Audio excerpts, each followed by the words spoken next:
네. 제 목소리 잘 들리나요? 네, 잘 예, 들립니다. 잘 들립니다. 예, 오늘은 그냥 뭐 편하게, 예, 뭐 수학적인 내용은 많이 없어서, 일단 우리가 이번 주부터 다시 그 양자 컴퓨팅을 같이 공부하기로 했었는데, 예, 첫 시간에는 그냥 이 양자 계산, 여기 양자 계산이라는 게 보면, 양자역학적 사실인 중첩과 얽힘을 활용해서 이렇게 문제를 해결하는 계산 방법 말한다 이렇게 되어 있잖아요. 그래서 저는 이번 주에 이제 중첩에 관해서 그냥 이런 사실이 있다, 이런 사실이 있다는 거 그냥 얘기하는 걸로 하고 다음 주는 김한건 선생님이 이 얽힘에 대해서 얘기하는 걸로. 그래서 그 이제 요 양자 계산에 대해서 관심이 이제 이게 증가하게 된 계기가 된 게 1994년에 그 피터 쇼어라는 사람이 그 소인수 분해 알고리즘을 그 제시를 했거든요.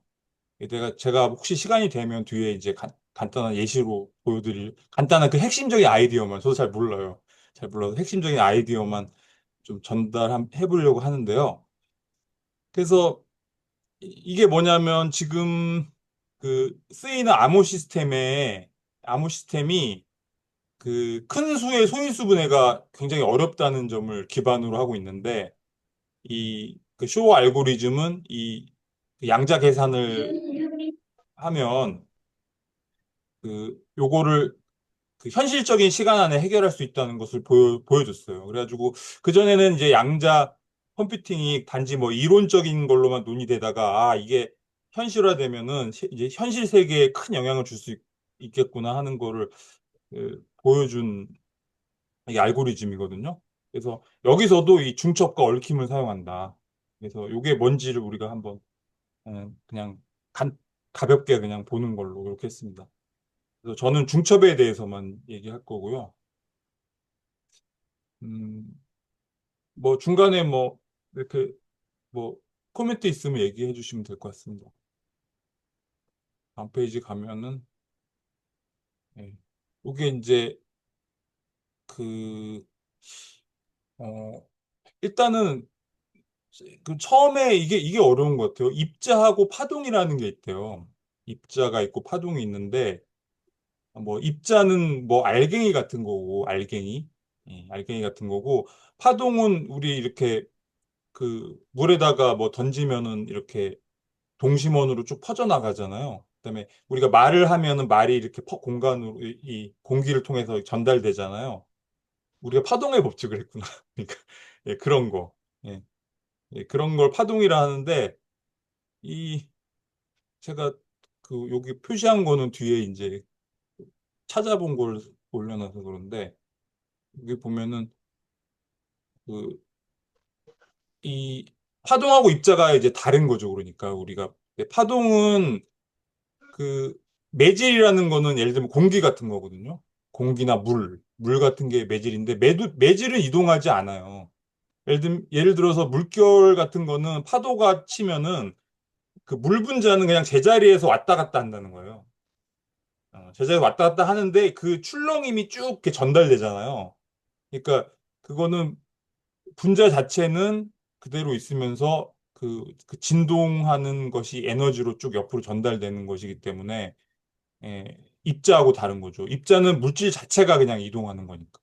그래서 요거 두 가지는 다른 거다. 그런 거고. 그래서 이게 아마 물리학에서 요 빛이 입자냐 파동이냐가 그 쭉 논란이 됐던 것 같아요. 그래서 처음에 뉴턴이 이거를 입자라고 본 것 같아요. 뉴턴이 입자라고 봤는데 에, 그 당시에는 이제 뉴턴이 워낙 그 과학계에서 그 위치가 크기 때문에 뭐 그 사람 학설에 대해서 이제 아마 그 영향력이 컸겠죠. 근데 그게 1801년에 이제 이게 토마스 영일 거예요. 아마 이 사람이 그 이중 순리 실험을이라는 걸 했는데요. 이게 뭐냐면 여기 이제 빛이 이렇게 나오는 구멍이에요. 빛을 이렇게 쏘는 거예요. 쏘는데 여기 보면은 이게 이제 그 어떤 판자 같은 거라고 생각해 보세요. 큰 판자 같은 건데 여기에 그 틈이 두 개 있는 거예요. 틈이. 이제 제가 이쪽에다가 뭐 예를 들면은 여기 뒤에 더 나오는 그림이 있으니까 이거 보여줍니다. 예. 이런 식으로 여기 보면은 구멍 이렇게 틈이 두 개 있는 거 있잖아요. 굉장히 얇은 틈이에요.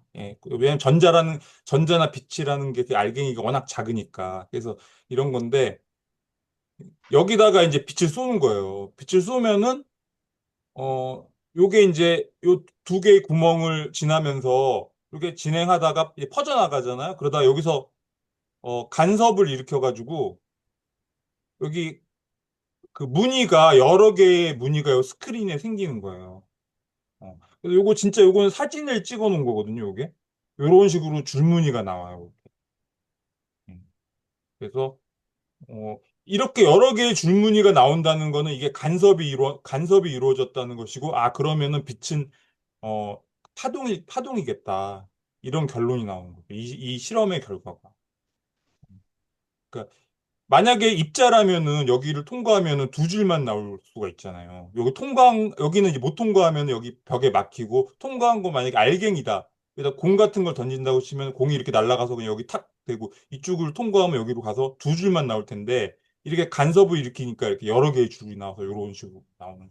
이거는 이렇게 여러 개의 줄무늬, 간섭무늬가 나타나는 거는, 이게 파동이라는 걸 보여주는 거죠. 그래서 이게 입자인지 파동인지를 그 알아볼 때는 이 실험을 하는 거예요. 하는 것 같아요. 음, 그리고 이제 나중에 이제 또 그 맥스웰이 이게 빛이라는 게 전자기파라는 거를 또 밝혀냈으니까 이게 파동이라는 거는 또 파동이 이제 빛이 파동이라는 게 이제 지배적인 학설이 됐는데 또 나중에 또 이제 20세기 와서 나중에 이제 그 광전 효과라는 그 아인슈타인 논문에 의해서 그게 또 입자성도 갖는다는 게 또 부각되거든요. 그래서 나중에는 빛하고 입자이기도 하고 파동이기도 하고 한 얘기가 나오는데 하여튼 요거는 그 빛이 파동이라는 걸 보여주는 실험이었다. 그런 거고. 그래서 이제 그 전자가 뭔지는 아시잖아요. 전자.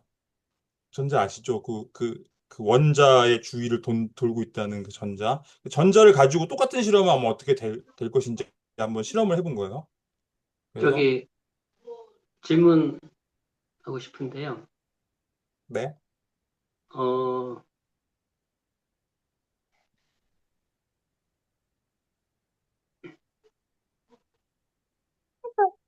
이게, 이게 전자를 여러 개를 쏠 때 이 간섭무늬가 나타난다는 거죠?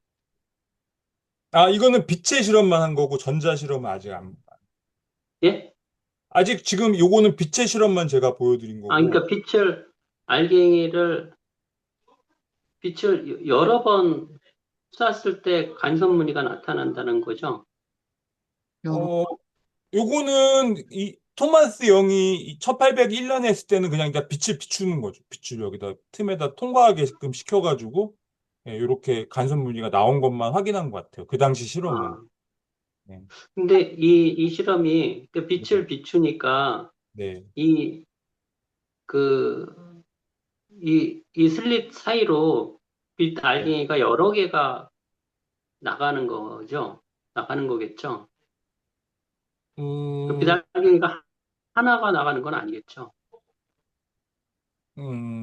그렇지 않을까요? 근데 이제 뭐 그 음, 알갱이이기도 하고 뭐 그렇죠. 알갱이도 하고 파동이기도 하다니까 뭔지는 잘 모르겠지만 하여튼 그 당시에 이제 이 사람이 그런 것까지 다 알고 있진 않았겠고 여기 나타난 현상만 확인했겠죠. 아, 이렇게 줄무늬가 여러 개 나오는 거 보면 마치 이렇게 물결처럼 이렇게 빛이 이렇게 퍼져 나가다가 여기서 뭐 간섭이 일어나면서 어떤 거는 보강 간섭이라고 해서 더 증폭되기도 하고 어떤 건 서로 상쇄돼서 없어지기도 하고 이렇게 간섭 무늬 하다가 여기 이렇게 무늬가 나타난 것이겠다. 그러니까 이거는 뭐 파동이 아니겠냐. 그런 것까지만 아마 이 당시에는 그랬겠죠. 그러니까 예를 들어서 빛 알갱이를 하나를 쐈다 그랬을 때, 근데 빛이 알갱이가 하나지만 이게 파동이니까 예. 그림처럼 이렇게 파동이 이렇게 가다가 두 개의 구멍을 만나서 두 개의 파동으로 바뀌고, 그래서 두 개의 파동이 서로 간섭을 해서 이, 이 전광, 이 판에는 간섭 무늬가 나타나는 것이다.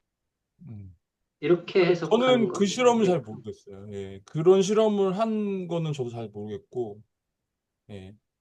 그러니까 광자를 한 개씩 광자라는 게 뭐 알갱이가 있어가지고 그거를 하나씩 쏠 수 있는 기술이 있어서 그런 실험을 했는지는 그건 저도 잘 모르겠어요. 예. 요거 저기 그 유튜브 찾아보면은 요거 실험하는 거 안 가르쳐 이게 해볼 수 있어요. 이거. 쉽지는 않은데 요거 이렇게 요즘에 우리 레이저 있잖아요. 레이저가 이렇게 쭉 그렇게 바로 이렇게 나가잖아요. 그거 가지고 네. 요거 이거 이중 슬릿을 만들어 갖고 여기 면도날 같은 걸로 굉장히 작은 틈을 두 개 만들어서 여기 통과시키면은 이런 무늬를 찍을 수 있다 그러더라고요. 한번 그런 게 있고 하여튼 집에서 할 수 있다고요? 집에서도 해볼 수 있는데 좀 품이 좀 들어요. 그러니까 어, 뭐 유리판 사갖고 여기다 까맣게 뭐 이렇게 칠하는 거예요. 락카칠 같은 걸로. 까맣게 칠한 다음에 면도날 두 개를 딱 덧대가지고 두 개로 여기다 딱 그으면은 딱 조그맣게, 그러니까 틈하고 틈 사이도 얼마 안 되는 거죠. 두 개의 슬릿을 만드는 거예요. 거기다가 빛을 딱 비추는 거예요. 그러면 이렇게 무늬가 나요. 이거 락카칠하고 말리고 저기 저 베란다 가서 말리고 하려면 품이 많이 들어가지고 내가 해보려다가 너무 시간이 많이 얘기 들어도 광자 하나만 못 던질 것 같은데요? 그러니까 모르겠어요. 그런 기술이 요즘에 뭐 원자도 막 하나 또 막 찍고 그런다니까 모르겠어요. 그런 아, 기술이 아, 있는데 하여튼 실험은 모르겠다. 예, 그런 실험은 예. 모르겠고. 근데 저 전자는 그런 실험이 있어요. 지금 이제 우리 김한근 선생님이 말한 얘기가 여기 뒤에 나오거든요. 네, 전자를 갖고 이제 실험한 거예요. 근데 이게 이 네, 시험이 네. 광자로 했을 때 이렇게 됐고, 다른 원자를 던졌을 때는 그냥 슬릿 모양의 일직선으로 통과해서 이렇게 찍힌다고 했지 않았나요? 제 기억이 하도 오래돼가지고 기억이 잘 안 그걸 나가지고. 잘 모르겠어요. 전자 갖고 실험한 걸 알아요. 예. 전자는 이제 원자 중에서도 아주 작은 부분이잖아요. 그러니까 네. 이거를 가지고 전자총이라는 게 있나 보더라고요. 전자총을 쏠 수 있나 봐요. 한 개씩도 음, 쏠 수 있고. 예전에 뭐 브라운관 TV가 그런 거라 그러던데요. 전자를 막 쏴가지고 굉장히 빠르게 쏴가지고 이렇게 쫙 한번 그림을 그리고 근데 워낙 빨리 하니까 그게 우리한테는 그런 게 네. 연속적인 걸로 보이는 건데 브라운관 TV가 그런 형식이었다고 하더라고요. 하여튼 그 전자로 갖고 실험한 거를 보여드릴게요. 그래서 이제 전자 갖고 해본 거예요. 이게 전자 이중슬릿 실험인데 1927년에 했던 건데 이게 전자총을 가지고 이렇게 이중슬릿에다 쏜 거예요. 근데 이게 원래 전자 갖고 총을 쏘면은 이렇게 뭐죠? 이렇게 바람개비 같은 것도 돌릴 수 있대요. 이렇게 쏘면. 하여튼 뭐 이렇게 이게 그러니까 알갱이라고 사람들이 생각한 거예요. 실제 원자 모델도 뭐가 돈다고 하잖아요. 뭐가 좀 알갱이 같은 게 막 행성처럼 지구가 태양 주위 돌듯이 이렇게 돈다고 생각했잖아요. 그러니까 당연히 이걸 쐈을 때 두 줄만 나올 걸 생각한 거지. 여기 두 개를 통과하니까 두 줄만 나올 걸 생각했는데 이걸 쐈더니 이게 또 여러 개의 줄무늬가 생긴 거예요. 음. 그래서 뭐 한꺼번에 뭐 왕창 쐈을 때 아마 이렇게 나왔던 것 같아요. 그래가지고 아까 우리 김한근 선생님이 말씀하셨듯이 이거를 그러면 여러 개를 한꺼번에 쐈으니까 이렇게 나왔다면은 한 개씩만 쏘면 어떻게 되냐. 한 번에 한 개씩만. 그래서 쏜 게 이게 지금 제가 A, B, C, D로 돼 있잖아요. 이게 시간 순서대로 한 거거든요. 여기 보면 하나씩 찍히는 거예요. 가가지고 스크린에. 전자가 날아가서 찍히고 하잖아요. 그러다가 이제 좀 더 많이 찍혔잖아요. 이렇게. 하나씩만 쏜 거예요. 하나씩만. 하나씩만. 그 다음에 여기 또 하나씩 쏘면 이렇게 됐잖아요. 그래서 계속 쏘면 또 여러 개의 줄무늬가 나타나요. 음. 그러니까 이거를 어떻게 설명해야 할지 좀 어렵잖아요. 하나만 쐈는데. 그래가지고 이거를 이제 해석한 사람들이 이렇게 해석한 거예요. 아, 전자가 이게 마치 파동처럼 전자가 입자이기도 하지만 파동이기 때문에 하나를 쐈을 때 그 하나가 한 개의 전자가 두 개의 슬릿을 동시에 지나간다. 동시에 지나간다는 거예요. 예, 그래서 이거를 중첩이라는 말 쓴 거예요. 여기 그 양쪽에 다 통과한대요. 그래가지고 그게 이제 간섭을 일으켜가지고 이렇게 하나씩만 쏴도 이렇게 간섭을 일으키니까 이런 줄무늬가 생기는 것이다. 예, 그렇게 해석을 했어요. 질문인데요. 전자 하나가 두 개를 어떻게 지나간다는 거죠? 쪼개서 지나간다는 건가요? 모르겠어요. 어떻게 지나갔지?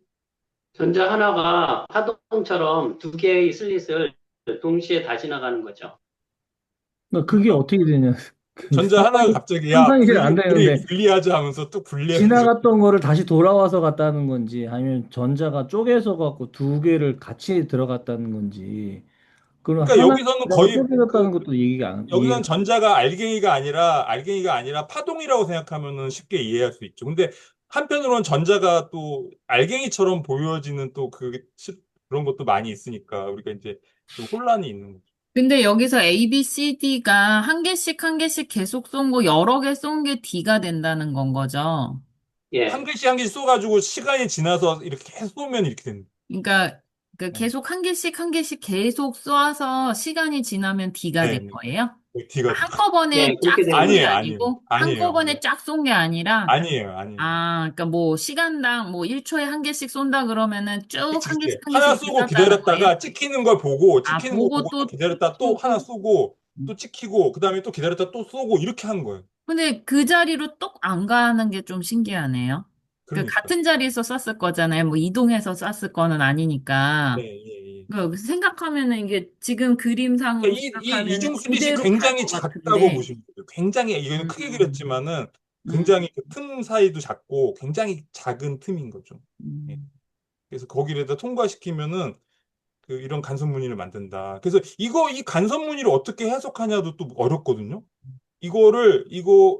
이거를 설명하는 그 방정식을 만든 사람이 그 뭐, 슈레딩거라는 사람이 있는데 이 이런 패턴에 대해서 의미를 못했대요. 이해를 못했대요. 그러니까 자기가 식을 만든 사람도 그 현상을 해석을 못했다는 거예요. 근데 요거를 이제 요 의미를 말했던 사람이 막스 보른이라는 또 사람이 있는데 요 사람이 말한 걸 제가 뒤에 써놨으니까 한번 보여드릴게요. 근데 지금 제가 책 옛날에 봤던 부분을 펼쳐서 보고 있는데 네. 그 파인만이 그랬대요. 이 전자가 동시에 음, 모든 가능한 한 길을 다 같이 가는 거예요. 그렇죠. 그러니까 스타팅 로케이션에서 파이널 데스티네이션까지 여러 맞아요. 가지 길이 있는데 그거를 동시에 다 같이 간대요. 그리고 그 제가 기억이 너무 오래전에 봐서 가물가물하긴 한데 아까 그림 그 패턴 보여주셨잖아요. 네. 그 줄무늬가 이렇게 막 나는데 중간에 빈 쪽은 아마 그, 파동 같은 게 이렇게 서로 캔슬 아웃 한다고 해야 되나? 그래서 없어질 간섭 때문에. 거예요. 예, 예. 간섭 때문에 그, 우리 사인, 코사인 막 이렇게 놓고, 얘들이 그렇죠. 네. 하나는 양이고 하나는 음이고 하면 캔슬 아웃 해가지고 중간에 없어지잖아요. 네, 그런 네, 식이어서 아마 중간에는 안 나온다고 네, 했던 것 같아요. 네. 그래서 원래 고전역학에서는 우리가 대포를 쏘거나 뭐 물건을 던지면 그게 몇 초 후에 어디에 간다는 걸 알 수가 있잖아요. 근데 여기서는 이 전자를 쐈을 때 전자가 어디에 가는지는 하나의 전자가 가는지는 알 수가 없대요. 알 수가 없는데 계속 쐈을 때 이런 패턴이 나타난다는 걸 알 수 있다는 거예요. 근데 이 패턴이 뭐냐면 이게 전자가 아까 미아 선생님 말씀하셨듯이 모든 가능한 어떤 상태로 있다가 스크린에 딱 찍히는 순간에 하나의 점으로 그때 나타나는 건데 그게 나타나게 여기 만약에 하나 찍히면은 요 패턴이 여기 하얀 게 거기에 전자가 나타날 확률 분포래요. 이게 확률 분포. 예, 확률이요. 그러니까 그 하얀 게 더 하얗게 나온 부분은 그 부분에 전자가 더 나올 확률이 높다는 거지. 그러니까 확률적으로 어디에 나타날 확률이 높다 낮다는 것만 할 수 있지 고전육학처럼 어디로 하나가 거기 간다 이렇게는 그거는 예측할 수 없다는 거. 그거는 우리가 포기해야 되고 그거는 모르고 다만 계속했을 때 확률적으로 요 정도 확률로 여기 나타날 것이다. 그건 알 수 있다는 거. 그게 혹시 선생님 불확정성 원리인가요? 그 하이젠베르그가 말한? 불확정성 원리. 그거랑도 관련이 있지 않을까요? 잘 모르. 근데 물리학에서 얘기하는 불확정성 원리랑 수학에서 얘기하는 불확정성 원리랑 같은 거예요? 그때 같은 것처럼 얘기하더라고요. 전에 진짜요? 제가 그 유튜브 오, 영상 보여드렸잖아요. 우리가 저번에 허윤 선생님이 발표할 때 불확정성 원리 나왔잖아요. 네. 그거를 양자역학 불확정성 원리 설명하시는 교수님이 그 얘기를 했어요. 그러니까 뭔가 연관성이 있는 것 같아요. 그, 그래서 그런 어, 거다. 그 연관이 있지.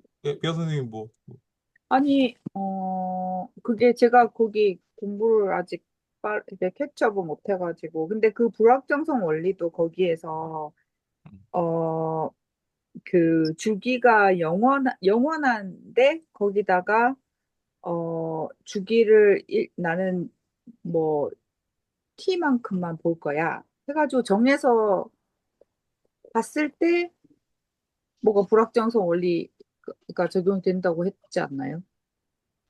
음.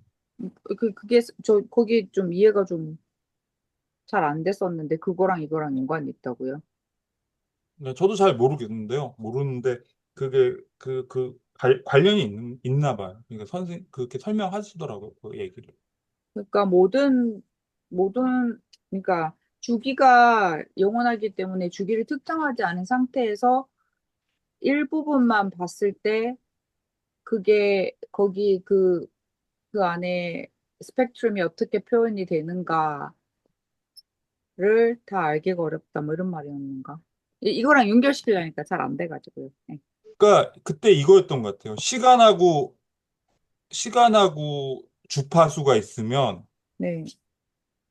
시간을 많이 들여서 하잖아요. 시간을 아주 길게 잡고 하면은 주파수가 이렇게 뾰족하게 어느 특정 주파수가 이렇게 딱 표시가 되면서 우리가 여기구나 하고 알아낼 수 있어요. 주파수가. 이게 주파수를 나타내는 그 그래프라면 여기가 F라고 하면은 네. 여기는 뭐가 되지?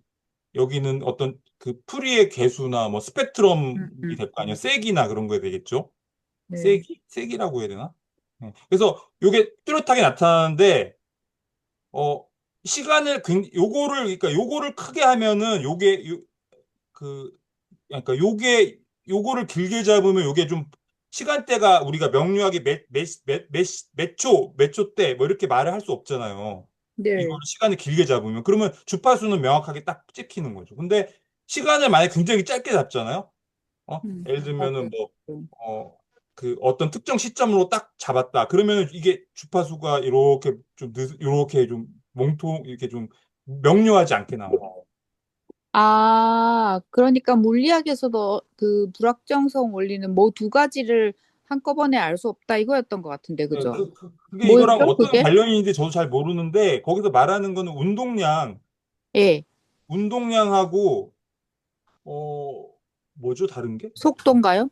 위치. 예, 속도예요? 예. 아, 위치. 예, 운동량, 이거랑 이거를 동시에 알 수 없다는 거예요. 그래서 운동량이 뭐죠, 여기서? 이거를 알면은 이거를 우리가 알 수 없게 되고 운동량이 뭐죠, 여기서?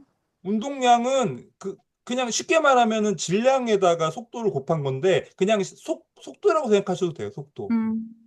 예. 그러면 그 예. 우리가 공부했던 거에 프리퀀시하고 시간인데 그러면 좀 비교해 보자면 속도하고 위치는 둘 중에 어느 게 프리퀀시고 어느 게 시간하고 비슷할까요? 음, 어렵네요. 예.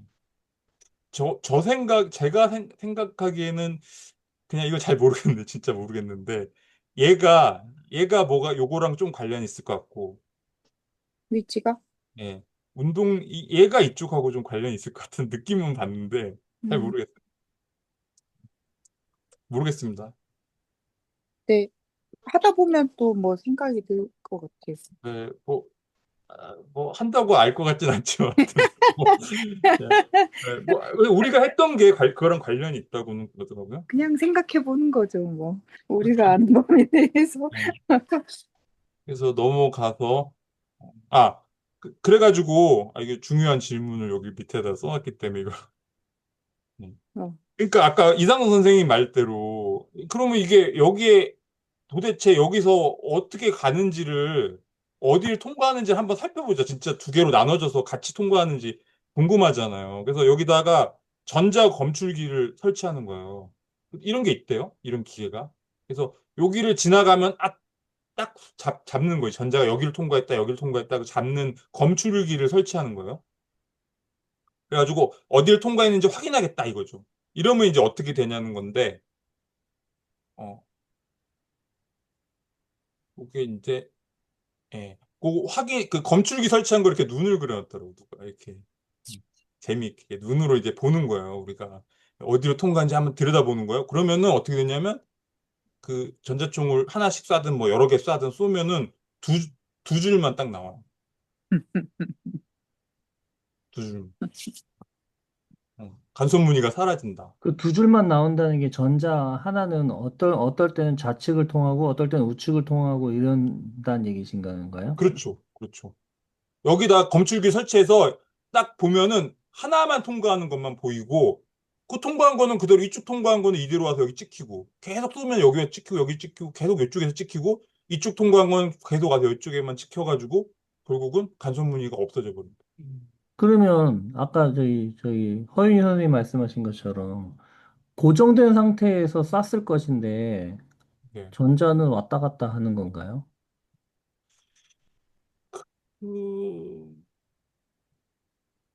그, 그거는 모르겠지만 여기에 하여튼 뭘 우리가 설치해서 관측하는 순간에 이런 변화가 생기는 거거든요.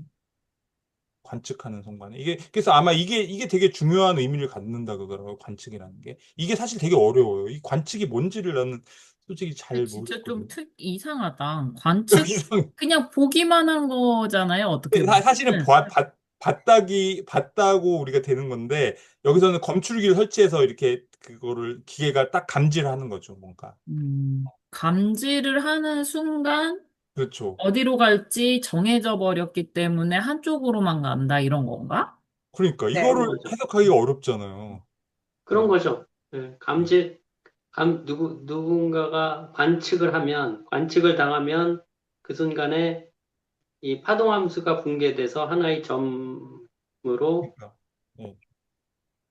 되는 거죠. 근데 이거를 왜 이거를 붕괴되는지가 좀 잘 모르겠네요. 왜 붕괴될까요? 왜, 그 책에서 왜 그렇게 되는지는 아무도 설명하지 못하죠. 아, 그냥 어, 그렇게 되는 거죠. 네, 책에서 읽었던 건 전자가 너무 얘들이 너무 작고 영향을 많이 받을 수 있는 것이라서 그 음, 관측하는 자체가 그 전자가 움직이는데 영향을 줄 거라고 얘기를 하더라고요.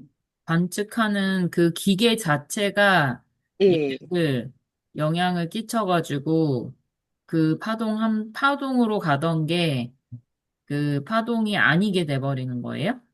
그렇게 그런 거죠. 생각하는 것 같아요. 그래서 이 이론이, 어, 인문, 뭐, 철학 같은 데도 영향을 많이 주잖아요. 음, 그래서 이게 어떤 식으로 영향을 줬냐면은, 예전에는, 어떤 상황을 그 관찰을 할 때에 그거를 객체로 보고 대상으로만 봤는데, 이제 그 양자역학의 영향을 받아가지고 학자들이 그 관측하는 그 사람도 그 세계 안에 존재하는 사람이다. 이렇게 해가지고 좀 그렇게 그 관점을 다르게 보더라고요.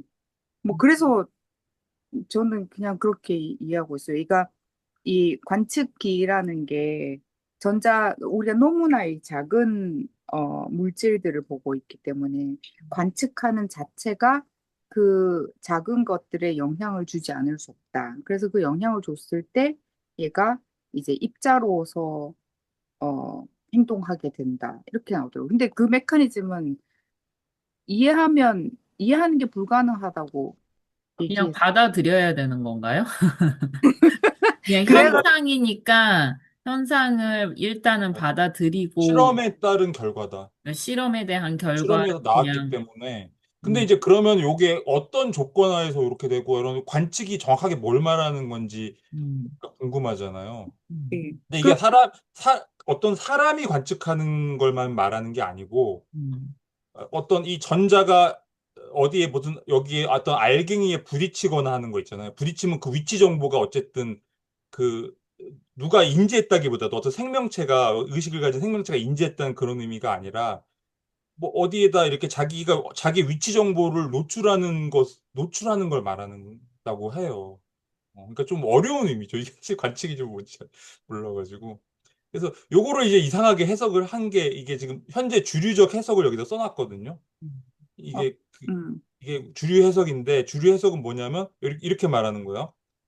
관측 이전의 입자는 뭐 여기 어디에 있는 게 아니에요. 그러니까 무슨 알갱이처럼 어디 한 군데 있는 게 아니에요. 모든 곳에 어떤 확률적으로 존재하는 거예요. 여기 있을 확률 뭐 몇 분의 몇, 여기 있을 확률 몇 분의 몇. 이 모든 가능한 어떤 공간 속에서 그 확률로만 존재하는 거죠. 확률적으로.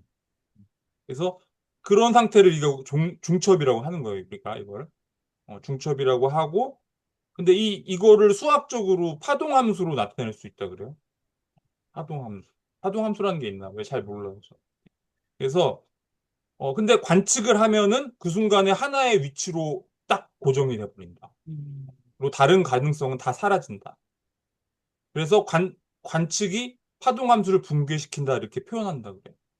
그러니까 이게 왜 이렇게 됐냐면, 처음에는 우리가 관측하지 않았을 때는 여기가 여러 가능한 상태로 있는 그냥 그 중첩 상태로 여기를 지나가 버리는 거죠. 그래서 여기에 그냥 그 줄무늬가 생기는데, 우리가 여기다 검출기를 달아서 관측하는 순간에 파동함수가 붕괴되면서 중첩 상태가 해소되고 그냥 하나의 특정된 알갱이가 돼갖고 통과해 버립니다. 그래서 이렇게 됩니다. 그러니까 이게 왜 이렇게 되는지는 이론이 뭐 몇 가지 있을 텐데 그 중에 제일 많이 알려진 이론이 그 빅뱅 티어리 쇼에 나오는 셸던이 전공하는 끈 이론이거든요. 끈 이론, 수폴 끈 이론 뭐 이런데 저도 거기 너무 어려워가지고 읽다가 말았어요. 근데 뭐 누가 아니, 얘기하기로는 예, 셰일던이 하는 말을 믿으면 안 될 것 같아요.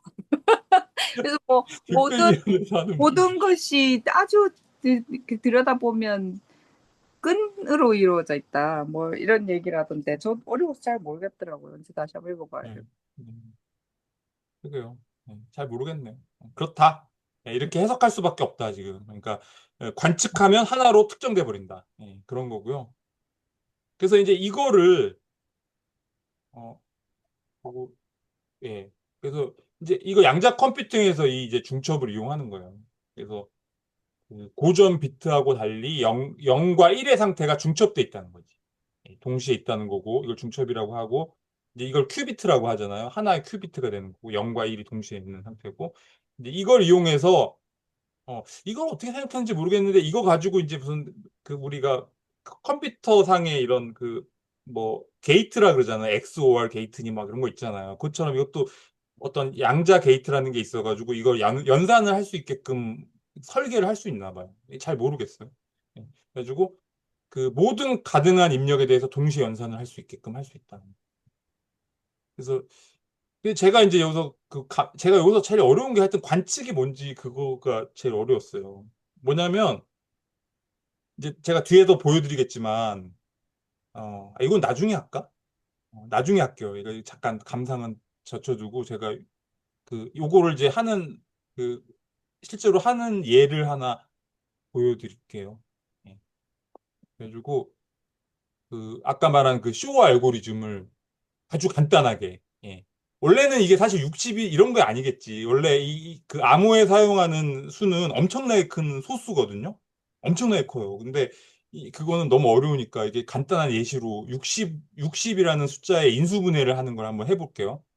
근데 이게 이제 수학자들이 발견한 어떤 그 방법이 있어요. 이걸 이제 쇼가 가져간 거죠. 가져가서 한 건데, 이거는 왜 이렇게 되는지 그 뭐 증명하고 이런 거 제가 잘 모르니까 안 하고 어떻게 되는지만 한번 해볼게요. 이거 어떻게 하냐? 일단 60보다 작은 자연수를 하나 골라요. 자연수를 임의로 고르는 거예요. 제가 7을 골랐거든요. 예.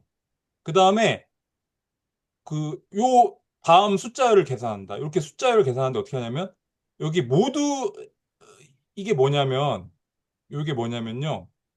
그 7을 60으로 나눈 나머지를 구하는 거예요. 그러니까 예를 들면 여기 어떤 숫자를 고르면 그 숫자를 얘로 나눈 나머지를 구하는 거거든요. 근데 여기는 나눠지지가 않으니까 이게 정수기 때문에 정수로 나누는 거예요. 그러니까 뭐 0을 하면은 이게 0이 되니까 나머지가 7이 되겠죠. 그죠? 그래서 여기가 7. 어. 요것도 7, 7에 49인데 49도 60이 60보다 작기 때문에 그냥 그대로 49로 나올 수밖에 없겠죠. 그죠? 그다음에 그 7의 3승이 어떻게 되죠? 어떻게 돼요? 계산기 두드려 주세요. 19 곱하기 7이니까 7에 49 이렇게 곱해야 되나? 곱하기 되게 못하는데. 6, 7, 343. 343이요? 예. 그러면 343을 60으로 나누면 이거 모듈러 연산이라는 그 계산기가 있어요. 그래서 그걸로 하면 간단하게 되거든요. 근데 이거 쉽게 무료로 다운받을 수 있으니까 그거 갖고 해보시면 되는데 요거 하면 어떻게 될까요? 30, 어떻게 되지? 43. 예? 5하고 43. 오, 5? 아, 5 네. 하면은 300이다. 그죠? 음. 그러면 43이죠. 43이 남잖아요. 요 나머지를 여기 쓰는 거예요. 60으로 나눠서 나눈 나머지를 여기 하는 게 이게 모듈러 연산이라고 해서 나머지 연산이거든요. 43 됐죠? 그러면 7의 4승을 또 해보면 여기서 1이 나와요. 딱 1이. 뭔가 어디서 많이 보던 것 같죠? 그죠? 이게 양자풀이의 변환이라는 게 보더라고요. 쇼가 알고. 진짜요? 그래서 뭐 관련이 있나 봐요. 근데 뿌리다. 예. 그 다음에 이제 7의 5승을 하면은 또 똑같이 7로 가요. 우리 뭐 뭔지 비슷하죠, 우리. 그때 네. 우리 저 순환하는 그거 모습 있었잖아요. 오메가 제로, 오메가 1, 오메가 2, 오메가 4까지 간 다음에 다시 오메가 제로로 돌아가잖아. 이것도 그렇게 돼요. 얘도 7로 돌아가고 그다음에 6승을 하면은 49. 똑같이 되죠. 그죠? 그거는 프리의 변화 어떻게 하죠? 몰라요. 오, 모르겠어요. 이게 요거는 요렇게만 그냥 알고 계세요. 그다음에 7에 7승하면 43, 7에 8승하면 1. 7의 구승은 뭘까요, 이거는? 모두 60 하면. 7. 7. 그렇지. 그렇게 된다는 거예요. 계속 반복된다는. 이게 소수가 다 이렇게 된다고요? 아, 그러니까 이게 사실은 조금 알고리즘이 조금 복잡했는데 조금 여기서는 간략하게 설명했는데요. 네. 사실은 이게 7이 60하고 서로 소인 관계에 있는 숫자거든요. 그럴 때는 이렇게 나타나요. 아, 근데 서로 소가 아니면 어떻게 되느냐? 그것도 이제 그때 어떻게 되는 알고리즘이 있는데 그거는 제가 생각했어요. 뭐 어떻게 중요한 거지 않아서 요것만 보여드리려고 그냥. 얘가 서로 소거든요. 그러니까 그 최대 공약수가 1인 거죠. 네. 이거 기호로 이렇게 표시하더라고요. Great Common Divisor 이렇게 해가지고 67 이렇게 표시해서 요게 이제 1인 거죠. 이게 서로 소라는 거. 음, 최대 공약수가 1이다. 근데 하여튼 이런 패턴이 나타나고 그래서 이제 주기라는 걸 찾는 거예요. 주기 어디서 많이 들어오는 말이죠. 주기. 주기를 찾는데 보면은 이게 주기가 몇일까요? 몇 개의 숫자가 반복적으로 나타나는지를 찾는다. 이 주기가 뭘까요? 이게 네 개요? 맞아요, 맞아요. 네 개. 하나, 둘, 셋, 넷 다음에 다시 또 돌아간다. 둘, 셋, 넷, 또 돌아. 주기가 4가 돼요. 죽이면 그래서 약간 프리퀀시하고 비슷한 거죠? 어 아니죠. 주기분의 1이 프리퀀시죠. 그러니까, 4분의 1이구나. 어쨌든 우리 거기 나오는 거죠. 이것은 우리 파동에서 주파수. 나왔던 개념이잖아요. 예. 되게 비슷한 게 많이 나와요. 와. 그래서 요 4를 그 다음에 어떻게 하냐면 요 7에다가 그러면 여기 2분의 P 해서 플러스 마이너스 1을 하는 숫자를 찾는 거예요. 그럼 P가 4잖아요. 그러면은 요게 이제 7의 제곱이 되겠죠. 그죠? 여기가 7의 제곱이 되니까 7에 49에서 플러스 마이너스 1 하면 뭐가 될까요? 50하고 48. 48이 되죠. 이렇게 선생님, 딱 찾는 거예요. 죄송한데, 2분의 P는 어디에서 플러스 마이너스 1은 어디서 나왔어요? 이거는 그냥 수학자들이 발견한 알고리즘이니까 그러려니 하세요. 예. 예. 지금 그 알고리즘을 따라가는 거거든요. 음, 예. 그래서 이렇게 해서 50하고 48이 나왔잖아요. 그러면 얘하고 60하고의 요 최대 공약수를 구하는 거예요. 그러면 60하고 50의 최대 공약수는 10이잖아요. 그죠? 그다음에 요거 60하고 48의 최대 공약수를 구하면 10이잖아요. 그러면 요게 요 10하고 12가 매우 큰 확률로 60의 인수가 된다. 60의 인수거든요. 그쵸? 네. 맞잖아요. 60의 인수들이잖아요. 음. 그죠? 그래서 이렇게 되는 거예요. 이렇게 찾을 수가 있는 거예요. 이게 굉장히 큰 확률로 이렇게 된대요. 요런 거를 갖다가 그 수학자들이 밝혔나 봐요. 여기 아마 아, 정보론 쪽에서 수학자들이 연구한 거. 그러니까 쌤 그러면 키가 10하고 12다. 2일 확률이 높다. 그쵸. 요런 음, 과정을 따라가면, 먼저 어떤 숫자를, 임의의 숫자를 고른 다음에, 물론 이제 서로 소인 걸 고르면 제일 확실하거든요. 서로 소인 걸 골라서 쭉 요렇게 그 어떤 숫자에 1승, 2승, 3승 해가지고 요걸 쭉 모듈로 연산을 하는 거예요. 그걸 원래 이 60, 인수분해 하려면 60으로 나눠서 나머지를 쭉 계산해 보면은 주기가 나타난다, 주기가.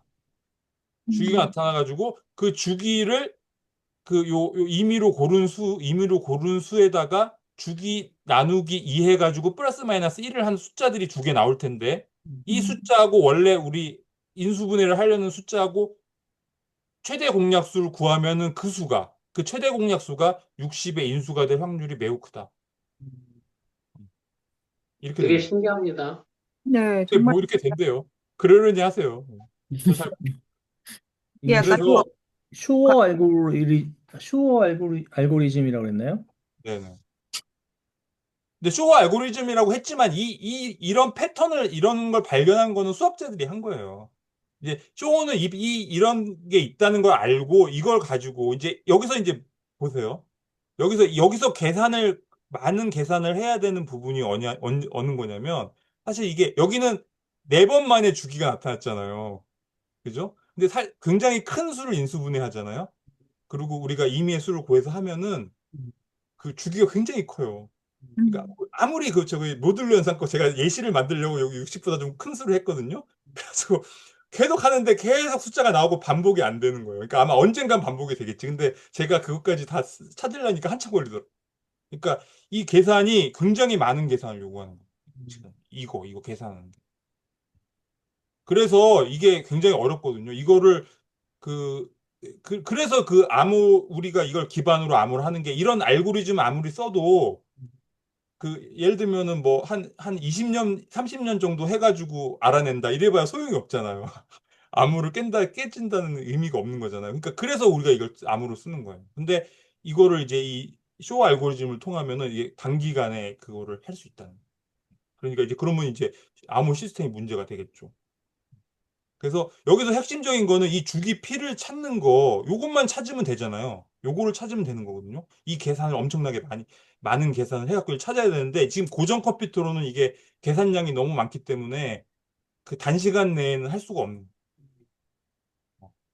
그래서 이게 암호로 쓰이는 거고. 근데 이제 이거를 어떻게 찾는지를 제가 간단하게 보여드릴게요. 그러니까 이게 그 소인수 분해를 하는 게 되게 어려운데 네. 그 쇼 알고리즘으로 비교적 간단하게 할 수 있는 방법을 찾았고, 근데 그것조차 기존의 컴퓨터는 제대로 못하는데, 중첩과 얽힘을 이용한 양자 계산을 하면 더 쉽게 할 수 있다. 이런 예, 얘기인 예, 건가요? 예, 예. 여기서 핵심적인 부분은 주기 P를 찾는 거예요.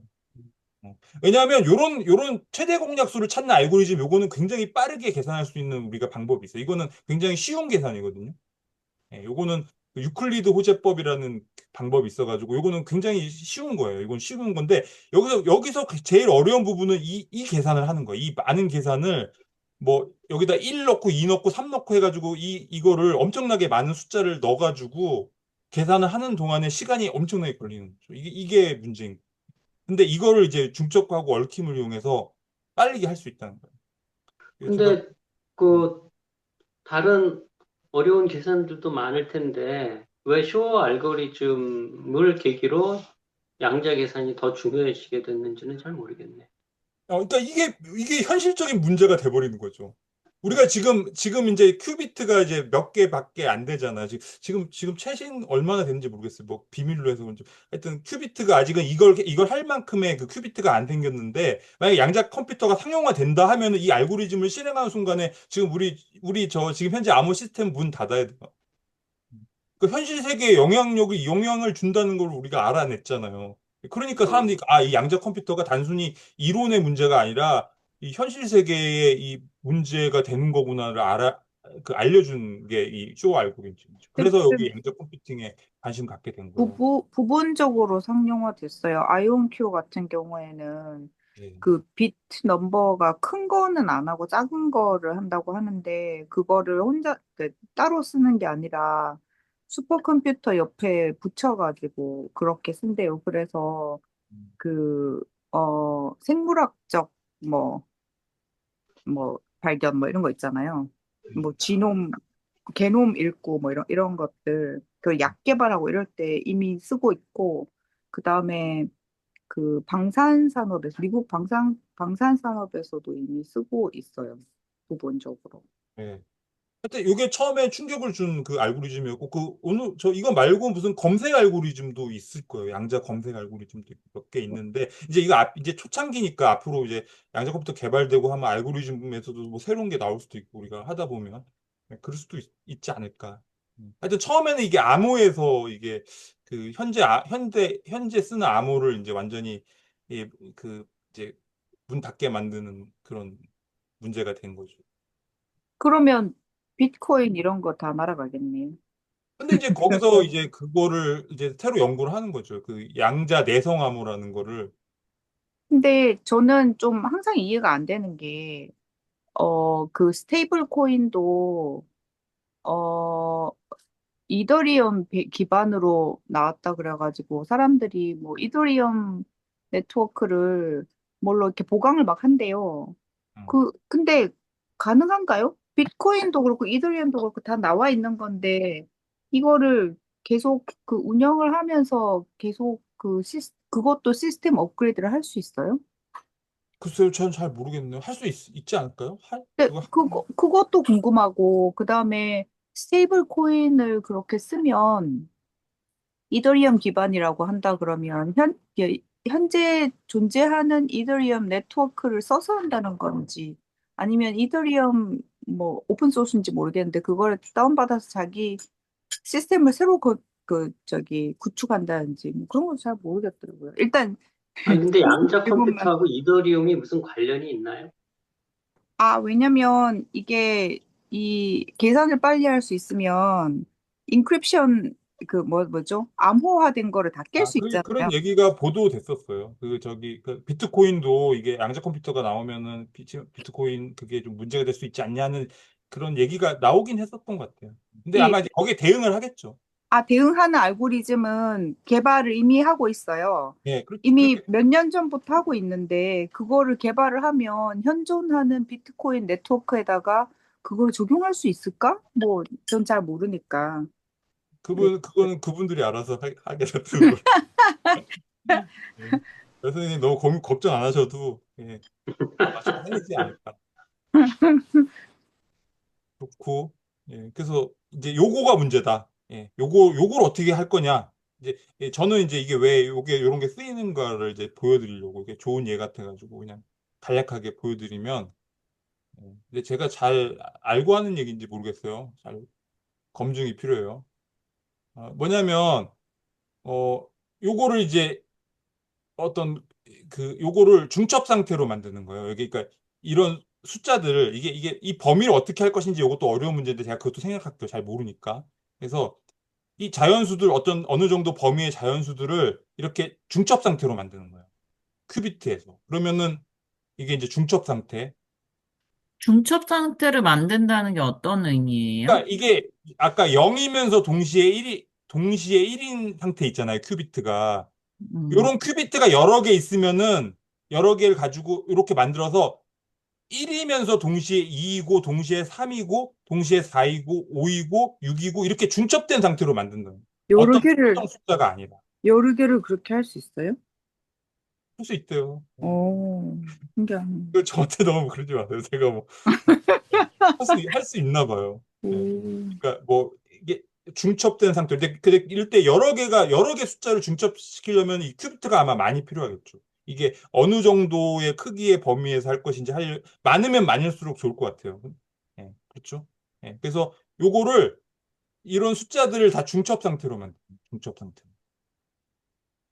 중첩 상태로 만들어 가지고 요거 중첩이에요. 그다음에 여기다가 중첩 상태로 쏙 집어넣는 거지. 중첩 상태로.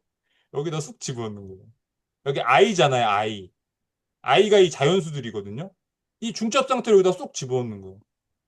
그러면은 여기도 계산 결과가 이렇게 중첩 상태로 나타나겠죠. 이게 중첩 상태로 다. 답이.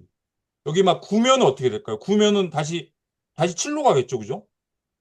뭐가 이상하다? 맞나? 네. 8. 그 다음에, 그죠. 9 다음에 9, 7, 10은 49 이런 식으로 쭉 계속 될 거 아니에요.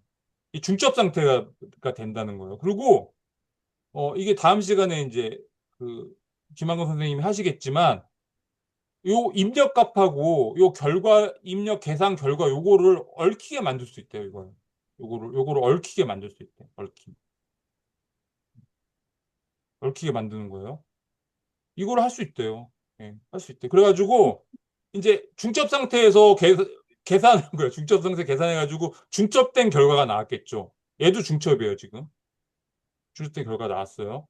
근데 이제 우리가 관측을 해야 될 거 아니에요. 근데 여기서는 이 모든 확률을 다 이렇게, 확률도 조정할 수 있나 봐요. 확률 조정할 때 다 똑같이 해서 어떤 게 나올 수도 있어요. 이것 나올 수도 있고, 이게 나올 수도 있고, 이게 나올 수도 있고, 어떤 게 나올 수도 있어요. 이건 다 동등한 확률이라고 쳐봐요. 그래서 우리가 이제 관측을 하는 거예요. 관측을 해가지고 결과가 뭘로 하지? 빨간색으로 예를 들면 얘가 나왔다 쳐봐요. 얘가 딱 나왔다 쳐봐요. 우리가 관측했어. 계산 결과를 딱 관측한 거예요. 관측한 게 49가 딱 나온 거예요. 그러면은 얘는 다 사라져 버려요. 이제 아까 말했잖아요. 관측하면은 이 중첩된 모든 가능성으로 존재하던 게 파동 함수가 붕괴되면서 그냥 다 그냥 하나로 딱 돼버리는 거예요. 그러니까 49로 딱 결정되는 거예요. 49로 딱 결정이 되고, 그 다음에 아까 이게 얽혀 있다 그랬잖아요. 이 얽힘이라는 게 다음 시간에 이제 김한근 선생님 하겠지만 이게 되게 신비한 건데, 이게 얽혀 있는 거는 얘가 딱 중첩 상태가 해소되면서 49로 결정되는 순간에 여기도 얘만 결정되는 거예요. 요렇게만 남고 나머지는 다 없어지는 거예요. 요거 다 없어지는 거다. 그러면은 또 뭐가 될까요? 6 다음에 뭐가 되지? 다 더하면 10이 되겠다. 그죠? 10. 요렇게만 남고. 그러니까 얘하고 요 계산 결과 얽혀 있는 대상만 남고 나머지는 다 없어지는 거예요. 아유, 너무 어렵네요. 알 것 같으면서 모르겠어요. 너무 신기하네요. 중첩 상태라는 거가 그걸 너무 이해하려고 해보니까 잘 안 되더라고요. 그냥 그러려니 하셔야 돼요. 중첩 상태. 아까 말했잖아요. 여기 나와잖아요. 여기 써 있는데 어떤 사람들이 연구했대요. 노벨상 받고 한 사람들이 연구해가지고 이렇게 했대요.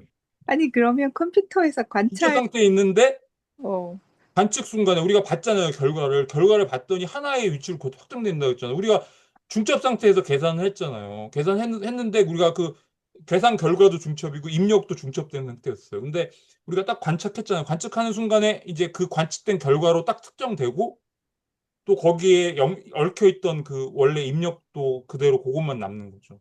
그러면 컴퓨터 안에서 관측은 어떻게 하는 거예요? 뭐가 관측하는 거예요? 뭐 계산 결과를 이렇게 딱 들여다보는 거겠죠. 계산 결과를 들여다보면 읽기. 그죠? 읽기. 컴퓨터 예, 예, 데이터를 컴퓨터가 읽기. 그게 예. 관측이네요. 그죠? 그런 거 아닐까요? 아마도. 음, 너무 그래서 신기하다. 이렇게 나오잖아요. 나오는 순간에 그러면 이제 주기는 간단한 거예요. 요 두 개의 차를 구하면 돼요. 6 빼기 2가 4잖아요. 그럼 주기가 나와요. 음, 그 주기를 이것만 알면 해결되는 문제인데 이거를 한꺼번에 그냥 중첩 상태에서 한꺼번에 계산하고 중첩과 얽힘을 이용해 가지고 여기 결과를 49로 관측됐다. 그러니까 딱 요거 얽혀 있는 대상들로 또 다 특정이 되는 거예요, 이렇게. 다. 여기도 중첩 상태가 사라지는 거지. 여기도 중첩 상태 사라지고. 그래서 요 중첩 차 상태에서 계산한다라는 거는 약간 동시에 계산한다 이런 의미예요. 정렬 계산하는 병렬로 한꺼번에. 1을 넣으면서 2도 넣고 같이 그렇죠. 왜? 이렇게 그러니까 우리가 7에 2에 모두 60을 계산하는 게 아니라 여기에 1이면서 2이면서 3이면서 4이면서 그러니까 5이면서 동시에 하는 그런 거구나. 동시에 그냥 한꺼번에 싹 계산한다. 그리고 이게 컴퓨터가 그 불이 들어왔을 때 1이고 불이 안 들어왔을 때 0이고 이렇잖아요. 그런데 양자에는 그 중첩 상태가 있을 수 있으니까 0이거나 1이거나 또는 0도 되고 1도 되는 상태. 그것도 0이면서 2분밖에 안 동시에 1인 상태. 예, 예. 그러니까 어 이게 연산을 훨씬 더 많이 할 수 있는 거죠. 왜냐면 예전에는 뭐 뭐의 이승 뭐 이런 식으로 되잖아요. 그러니까 저 오래 잊어버렸는데 뭐 8비트 같으면은 뭐 각각의 그 8비트 한 1비트마다 두 개씩 데이터를 가질 수 있으니까요. 근데 이제 뭐 그럼 3승이 되나요? 뭐 4승이 되나요? 잘 모르겠는데 그러니까 0도 될 수, 그렇지, 그렇지. 예. 0이거나 1이거나 아니면 둘 다 0이고 1이고 근데 둘 다 0이 아니고 1이 아닌 거는 안 될 것 같긴 한데 어쨌든 그런 식으로 해서 이제 그 8비트가 계산할 수 있는 게 더 이게 많아진다. 더 훨씬 많아지는 거죠. 뭐에 몇 승 몇 승 이렇게 되니까 승수가 예, 높아지는 거니까. 그러면 우리가 전기도 좀 아끼고, 예를 들면, 뭐 그렇게 될지 모르겠지만, 뭐 비용을 아껴지는지는 좀, 모르겠지만. 우리가 적은 비용으로 계산할 수도 있고. 예, 예. 근데 이게 제가 듣기로 이게 막 그 마이너스 막 100 몇 도, 200 몇 도 이럴 때에 안정이 돼가지고 계산이 잘 된대요. 음, 그게 그 원자가 이렇게 되게 원자랑 전자랑 안정된 상태에서 이렇게 할 수 있는데, 그래서 그런 게 이제 IBM이나 구글 같은 데서 하는 거고, 그래서 음, 구글은 그렇게 하면 이제 얘네들은 비트 수를 되게 늘려서 할 수 있는 거예요. 음, 그런데 아이온큐 같은 경우에는 지금 쓸 수 있는 게 얘가 상온에서 된다는 거죠. 그 뭐 이온 트랩 방식이라는 거, 전 하나도 모르겠는데 방식을 다른 걸 써가지고 얘는 상온에서 할 수 있다. 뭐 그렇게 얘기하더라고요. 근데 지금 그러게요. 예, 양자 컴퓨팅 회사가 많긴 많거든요. 근데 이제 제가 들은 건 그러니까 어, 이게 초기 예, 단계라서, 예, 이게 예, 하나의 좀 변혁기잖아요. 지금 인공지능하고 양자 컴퓨터 부분이 이제 변혁기라서 이제 뭐가 될지 모르는데 방식이 다르네, 그죠? 네, 양자 컴퓨팅을 만드는 방식이 다르나 봐. 그렇다. 예, 그래서 요렇게 하는 거고, 그다음에 제 감상을 이제 마지막으로 아까 다시 이제 이걸 봤으니까 제가 헷갈리는 게 이거 뭐 중요한 건 아니고 그냥 이해하는데 좀 어려웠다. 뭐냐면 이게 인위적으로 이런 중첩 상태를 만든다는 거잖아요. 그죠? 그리고 이 연산을 하는 것도 이렇게 병렬적으로 연산을 하고 이런 어떤 우리가 이렇게 하게끔 만드는 뭘 한단 말이에요. 뭘 이거를 뭔가 우리가 한다는 거지, 조작을 인위적으로. 근데 이런 조작은 관측은 또 아니라는 거고 아니어야 되거든요. 그렇잖아요. 왜냐면 중첩된 상태에서 계산을 해야 되잖아요. 만약에 관측이라면 중첩 상태가 깨져버릴 거 아니에요. 그러면 안 되잖아요. 그러니까는 이 어떤 조작이 있는데 이거는 관측은 아닌 거예요. 그래서 왜냐하면 그쵸, 여기 어떤 연산을 하게 만들고 그 결과를 관측하기 전까지 중첩 상태가 유지되어야 되기 때문에 이게 제 생각이에요. 그렇겠죠, 그죠? 그렇겠죠. 근데 아까 이중슬리 실험에서 이제 이 한쪽 어느 쪽을 통과하는지 알아보기 위해서 검출기를 달아서 확인했잖아요. 이거는 그 위치 정보를 알게 되기 때문에 그 순간에 관측이 일어나고 그러면은 파동함수가 붕괴되면서 입자는 파동이 아니라 이제 하나로 딱 특정되는 거죠. 하나의 구멍만 통과하는 입자가 돼버리는 거죠. 그래서 이거는 분명히 중첩 상태를 해소시켜요. 그러니까 이 두 가지가 어떤 차이가 있는지, 어떤 거는 다 인위적 조작인데 어떤 건 관측이고 어떤 건 관측이 아니라는 거거든요. 그래서 제가 왜 이렇게 될까? 이게 좀 저는 헷갈렸어요. 그래서 챗GPT한테 물어봤더니 좀 다르다 그러더라고요. 다른데 뭐 제가 잘 모르겠는데 이 여기서 병렬 연산을 하거나 이렇게 만드는 조작에는 그 계산 결과에 대해서 뭐 그 대한 정보를 얻거나 하는 건 없다는 거예요. 정보를 얻어내진 않는다. 근데 그 검출기 달고 하는 거는 그 위치 정보를 알아내잖아요. 그러니까 그런 거는 그 부분은 이제 그 위치 정보 하나로 중첩 상태를 해소시키게 만든다는 거예요. 그래서 뭐 뭐라 설명을 하는데 잘 모르겠고 하여튼 이게 어렵다. 예. 이게 아마 저기 양자역학 보실 때 처음에 제일 어려운 게 이 부분인 것 같아요. 이게 도대체 뭐냐? 이게 뭐 어떤 걸 관측이 되고 어떤 거 아니 되는 거냐? 그래서 이게 좀 어려운 것 같고, 예. 저는 그랬어요. 그래서 이거 잘못하면은 이게 사이비 종교로 갈 수 있으니까 조심해야 되고 실제로 있거든요. 이거 네? 양자역학 가지고 무슨 뭐 썰을 풀면서 막 사이비 종교 같은 책도 내고 그러는데 사이즈 조심. 정도요? 예, 있어요. 아, 어. 진짜요? 진짜 있어요. 예. 아니, 그래서 저는 이런 걸 보면서 옛날에 중세 시대 때 마녀 사냥 했잖아요. 근데 그 마녀로 걸린 사람들이 주로 과학을 그때 하던 사람들이었다고 하더라고요, 여자들. 음, 네, 진짜 옛날 사람들은 이거, 그렇게 오해할 수도, 그러니까 일반 사람들, 그 순진한 사람들, 물론 정치적으로 이용했겠지만, 이거 오해할 수 있겠구나. 그런 생각이 들더라고요. 과학인지 마술인지. 그래서 뭐 우리가 무슨 뭐 마음을 뭐 어떻게 먹으면은 뭐 세계가 어떻게 뭐 어떻게 된다느니 끌어당김의 법칙, 뭐 시크릿, 뭐 우리의 이런 거요. 의식이 뭐 우리가 어떻게 뭐 하냐에 따라서 뭐 어떻게 된다니 그러면서 이제 종교로 가는 그런 데가 있죠. 종교로. 그런 통로로 종교로 예, 가는 그런 거. 책들도 많고 음, 조심하셔야 돼요. 딱 보면 그, 느낌이 보면 유튜브에서 검색해 보면 그런 느낌을 주는데 딱 있거든요. 아 이거 사이비구나. 예. 그리고 되게 제가 놀랍다고 생각했던 거는 이게 동시에, 그 뭐지, 입자이고 파동이라고, 음, 뭐 해서 동시에 그러니까 이게 오류가 좀 나기 쉽지 않을까 뭐 이렇게 생각을 했는데 그 환경적인 조건만 맞춰지면은 이 양자의 세계는 너무너무 정확하대요. 저번에 김상욱 교수님이 그렇게 그러니까 얘기했더라고요. 그래서 이런 거 갖고 고민하는 사람한테 그 하는 유명한 얘기가 이, 이- 이게 셧업이 어떻게 써요? 셧업 입 닥쳐 어떻게 써요? Shut up and calculate. 이거 맞아요? 예, 예, 예. Shut up and calculate. 네. 예. 그다음에 뭐예요? 벗? And calculate. 입 닥치고 계산해. 닥치고 계산하기. 맞죠? 이런 말이 유명하대요. 그렇게 막 네. 이게 어떻게 되는 거냐 막 설명하려고 하면은 쓸데없는 소리 하지 말고 설명하지 말고 그냥 계산이나 해라 뭐 계산하면은 이런 정확하게 맞다는 거예요. 수학적으로는 그냥, 되게 정확하게 답이 나오고 하는데 이게 왜 이렇게 되는지 되게 이상하잖아요. 그래서 그거를 이제 의미를 막 따지고 하려고 그러면은 이제 어려워지는 거예요. 그냥 뭐 재밌는 거 현상이니까 받아들여라 약간 그런 네, 건가? 받아들일 수밖에 없는. 음, 지금 과학을 하고 수학을 하는데 네. 철학을 하려고 하지 마라 이런 얘기 같아.